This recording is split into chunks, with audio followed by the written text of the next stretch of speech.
সেই অরিজিনাল ঢাকেশ্বরী মূর্তি ঢাকায় এখন নাই, এখন কলকাতায় অবস্থান করছেন। ওখানে যেটা আছে একটা প্রতিমূর্তি আছে।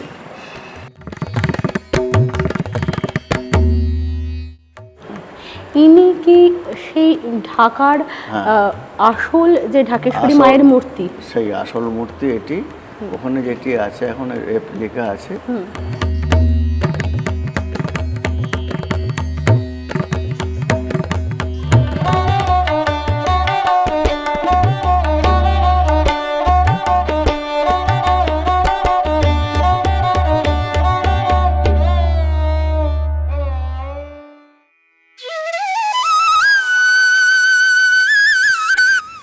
নমস্কার, আমি দেবশ্রী। পান্থজন কথায় আপনাদের সকলকে স্বাগত। আজ আবারও চলে এলাম কুমোরটুলিতে। এতদিন কুমোরটুলির অলিগলি ঘুরে সেখানকার নানা খণ্ডচিত্র তুলে ধরেছি ভিডিওর মাধ্যমে। কিভাবে দুর্গা ঠাকুর তৈরি হচ্ছে, দুর্গা প্রতিমা তৈরি হচ্ছে তিল তিল করে, সেই সমস্ত কিছু তুলে ধরেছি। তবে আজ কুমোরটুলিতে এসেছি এক অন্য দুর্গা প্রতিমা দর্শন করতে। এই কুমোরটুলি অঞ্চলেই অধিষ্ঠান করছেন ঢাকা অর্থাৎ বাংলাদেশের রাজধানী ঢাকার অধিষ্ঠাত্রী দেবী মা ঢাকেশ্বরী। একদিকে গঙ্গা প্রসাদ সেন লেন এবং অপরদিকে কুমোরটুলি পল্লী, তার ঠিক মাঝামাঝি অবস্থিত এই ঢাকেশ্বরী মন্দির।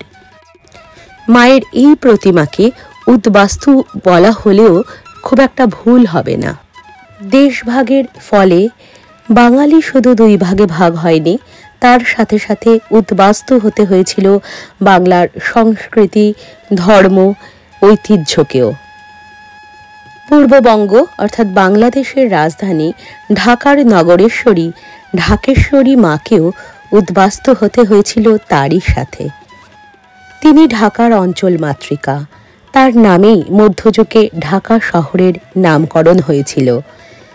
কিংবদন্তি অনুসারে বল্লাল সেন এই মা ঢাকেশ্বরীর মূর্তি প্রতিষ্ঠা করেছিলেন। আজ আমরা জেনে নেব এই মা ঢাকেশ্বরীরই সম্পূর্ণ ইতিহাস।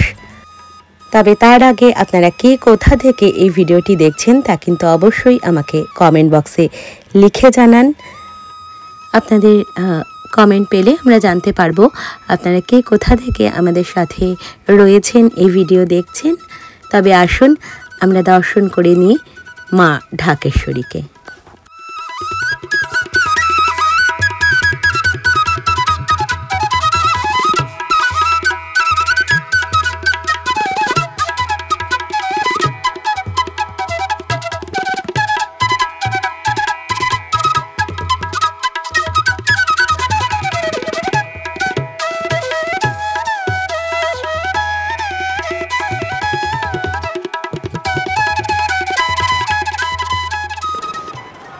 নমস্কার, আমি দেবশ্রী। ফিরে এলাম নতুন একটি ভিডিও নিয়ে। আজ চলে এসেছি কুমোরটুলির ঢাকেশ্বরী মন্দিরে। ঢাকেশ্বরী মন্দির নিয়ে নানা ইতিহাস রয়েছে। এই ঢাকেশ্বরী সেই ঢাকেশ্বরী যার নাম থেকে কিন্তু বাংলাদেশের রাজধানী ঢাকার নামকরণ হয়েছে। এবং সেই বাংলাদেশের মা ঢাকেশ্বরী কেন এই কলকাতার কুমোরটুলিতে, সেই বিষয়েই আজকের প্রতিবেদন। আমরা এখন কথা বলে নেব ঢাকেশ্বরী মন্দিরের বর্তমান পুরোহিত শক্তিপ্রসাদ ঘোষালের সাথে। আসুন আমরা তার সাথে কথা বলে জেনে নেব এই ঢাকেশ্বরী মন্দিরের ইতিহাস। নমস্কার। মা ঢাকেশ্বরী, এনার কি ইতিহাস, ঢাকেশ্বরী নামটাই বা কেন, এই বিষয়ে। ঢাকার অধিষ্ঠাত্রী দেবী ঢাকেশ্বরী 1947-এ ভারত স্বাধীন হওয়ার পর 48-এ মাকে বাংলাদেশ থেকে পূর্ব পাকিস্তান থেকে কলকাতায় আনা হয়েছিল। তখনকার ধনাঢ্য ব্যক্তি DN চৌধুরী মাকে 2 বছর নিজের বাড়িতে রেখেছিলেন। তারপর 1950-তে এই মন্দির তৈরি করে মাকে প্রতিষ্ঠা করা হয়েছে। সেই দিকে মা এখানে পূজিত হচ্ছেন 75 বৎসর হলো এটা। এবং এখানে নবরাত্রি বিহিত দুর্গা পূজার ব্যবস্থা আছে। আর এছাড়াও পয়লা বৈশাখের উৎসব আছে, অন্যান্য পূজারও উৎসব হয়। এই নিয়ে ঢাকেশ্বরী মন্দিরের পরম্পরা ৭৫ সাল এখানে কলকাতায় কাটিয়ে ফেললেন। মা ঢাকেশ্বরী, ইনি কি সেই ঢাকার মা ঢাকেশ্বরী? আর সেই অরিজিনাল ঢাকেশ্বরী মূর্তি ঢাকায় এখন নাই, এখন কলকাতায় অবস্থান করছেন। ওখানে যেটা আছে একটা প্রতিমূর্তি আছে, এবং এখানেই মা বিশেষভাবে পূজিত হচ্ছেন। ৭৫ বৎসর হলো, এই বছরে ৭৫ বছরে কলকাতায় কাটিয়ে ফেললেন। আচ্ছা, সেই যে ঢাকেশ্বরী মা, ওই সময় এখনও তো ঢাকায় প্রচুর হিন্দু মন্দির রয়েছে, কিন্তু মা ঢাকেশ্বরীকে বিশেষ করে কেন কলকাতায় নিয়ে আসা না, হয়েছে? মা ঢাকেশ্বরী অনেকেই পরিবারের মূর্তি বা বিগ্রহ হিন্দু মুসলমানের বিরোধের নিমিত্ত বাংলায় নিয়ে আসা হয়েছে। অনেক পরিবারের বিগ্রহ কলকাতায় এসেছে। তার সঙ্গে ঢাকেশ্বরীও মুসলিমদের আক্রমণের হাত থেকে বাঁচানোর নিমিত্ত এখানে আনা হয়েছে। মা ঢাকেশ্বরী একটি সতীপীঠ ছিল ঢাকায়? না না, কোনো সতীপীঠ না। আচ্ছা, আর মা ঢাকেশ্বরীর যে মূর্তি, সেই মূর্তি অনেকে বলেন সোনার মূর্তি। এটা কি সোনার না অষ্টধাতুর? অষ্টধাতু। অষ্টধাতুর। আর বর্তমানে এখানে এই সময় ঢাকা থেকে, মানে যারা বাংলাদেশে বাস করেন বা করতেন, তারা বহু মানুষ এই দুর্গাপুজোর সময় শোনা যায় যে মা ঢাকেশ্বরীকে দেখতে আসেন। এটা অনেক অষ্টমীর দিন এলে এটা একটা মিনি ঢাকা। আচ্ছা। এবং যারা ঢাকা থাকতেন তারা ওই মায়ের দর্শন করে একটু প্রসাদ পাওয়ার জন্যে অষ্টমীর দিন আগ্রহে অপেক্ষা করেন। আর এছাড়াও বাড়ির বিভিন্ন শুভ কাজে মায়ের মন্দিরে এসে পুজো দিয়ে তারা ব্যবস্থা নিয়ে যায়। পূর্ববঙ্গের মানুষদের মধ্যে বিশেষ করে মা ঢাকেশ্বরীকে এখনো সেই টান রয়েছে।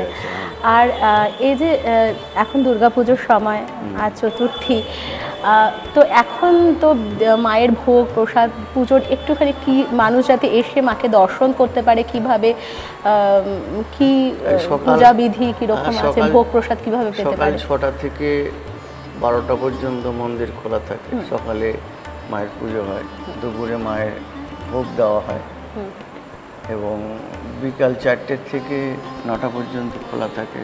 6:30টায় আরতি হয়। এইভাবে পূজাক্রম চলে। পুজোর সময় সপ্তমী, অষ্টমী, নবমী 3 দিনই প্রসাদ বিতরণ করা হয়। আচ্ছা, সেই প্রসাদ কি মানে আগে থেকে বলে রাখতে হয় না মানুষ এখানে এলে? ওই সময়টা বলার কোনো কোশ্চেন আসে না, প্রসাদ পাওয়া যায়। আচ্ছা, মাকে এখানে কি শাক্ত মতে পূজা করা হয় না বৈষ্ণব মতে? শাক্ত মতে। মাকে আমিষ ভোগ নিবেদন করা হয়? না, নিরামিষ। নিরামিষ। আচ্ছা, আর কি কোনো বলি প্রথা তো তাহলে? না, শুধু চাল কুমড়া বলি দেওয়া হয়। শুধু চাল কুমড়ো। ঢাকায় যখন ছিলেন মায়ের কি বলি প্রথা ইত্যাদি প্রচলিত ছিল? এখনো আছে ঢাকাতে।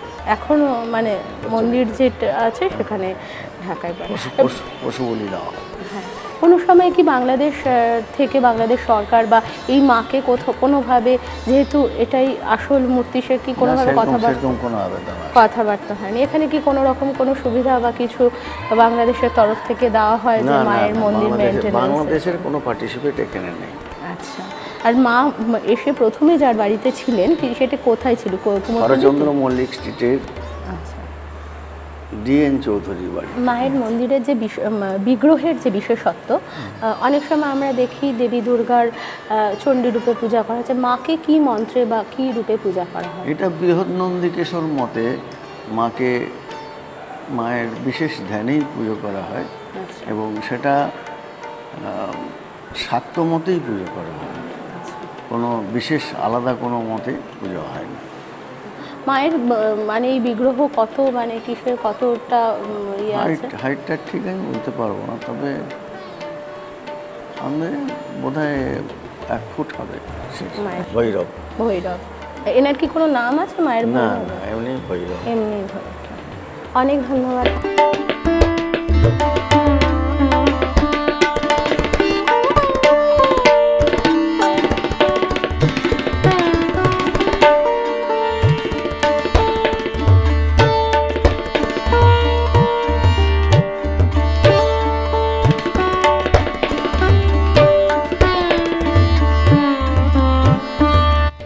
মা ঢাকেশ্বরী, দশভুজা, মহিষাসুর মর্দিনী সিংহবাহিনী মাতৃমূর্তি। কার্তিক, গণেশ, লক্ষ্মী, সরস্বতী পরিবেষ্টিত এবং সিংহটি তার ঘটকাকৃতি। মায়ের প্রতিমা ধাতব এবং উচ্চতা প্রায় 1.5 ফুট।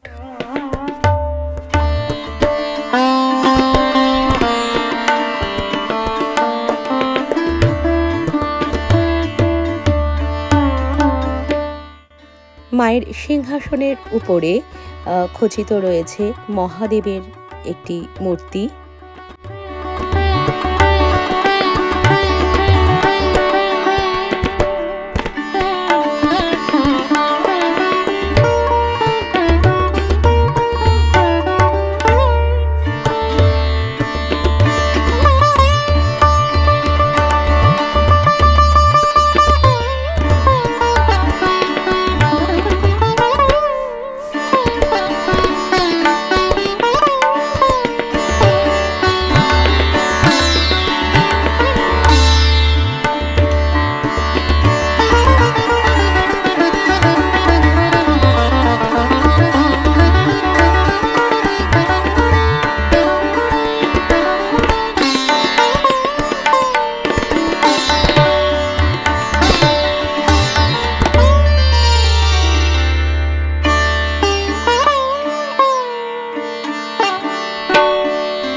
মায়ের অষ্টধাতুর প্রতিমাটির ঠিক পাশেই শ্রীরামচন্দ্র এবং হনুমানজিরও একটি মূর্তি রয়েছে।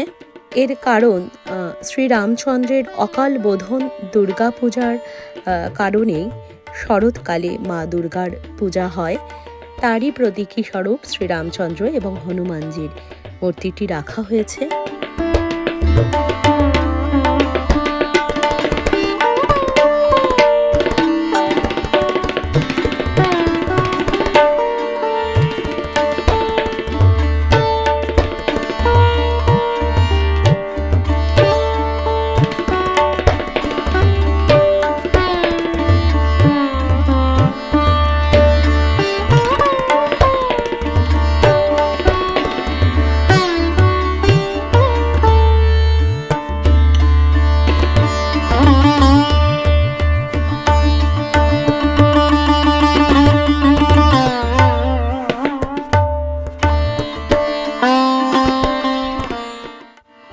এবং মায়ের পাশেই রয়েছেন মায়ের ভৈরব।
ঢাকেশ্বরীর ইতিহাস, কিভাবে দেবী দুর্গা সেই দেশভাগের সময় চলে এসেছিলেন অন্যান্য সকলের সঙ্গে এই ঢাকেশ্বরী বর্তমান মন্দিরে। প্রথমে ঠাকুরমশাই পুরোটাই বললেন মা এখানে প্রথম কোথায় ছিলেন এবং তারপরে কিভাবে এই মন্দিরে প্রতিষ্ঠিত হলেন। এখনও প্রত্যেক বছর ঢাকা থেকে, বাংলাদেশ থেকে এবং এই পশ্চিমবঙ্গেও বসবাসকারী পূর্ববঙ্গীয় মানুষেরা এখনও কিন্তু এই মায়ের প্রতি বিশেষ টান অনুভব করেন। তারা দুর্গাপুজোর সময় অবশ্যই আসেন মাকে দর্শন করতে। আপনাদেরও এখনও পর্যন্ত যাদের এই ঢাকেশ্বরী মন্দির দর্শন করা হয়নি, আমার অনুরোধ তারা অবশ্যই আসবেন মা ঢাকেশ্বরীকে দর্শন। তার নাম থেকেই ঢাকা শহরের নাম, বাংলাদেশের রাজধানী।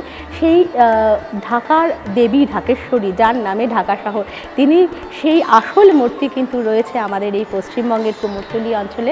আপনারা অবশ্যই এই দুর্গোৎসবের সময় এসে মাকে পূজা নিবেদন করবেন, মাকে দর্শন করে যাবেন। আর কে কোথা থেকে এই ভিডিওটি দেখছেন আমাকে কিন্তু অবশ্যই জানাবেন। ভিডিওটি যদি ভালো লাগে ভিডিওটিকে অবশ্যই একটি লাইক করে দেবেন এবং শেয়ার করে অন্যান্যদেরও দেখার সুযোগ করে দেবেন। আর কমেন্টে অবশ্যই আপনাদের মূল্যবান মতামত জানাবেন। আর এখনও যাদের পান্থজন কথা ইউটিউব চ্যানেলটি সাবস্ক্রাইব করা হয়নি, তাদের চ্যানেলটিকে সাবস্ক্রাইব করার অনুরোধ রইল। সকলে খুব ভালো থাকবেন, পুজো সকলের খুব ভালো কাটুক। দেখা হবে নতুন একটি ভিডিও সাথে নিয়ে।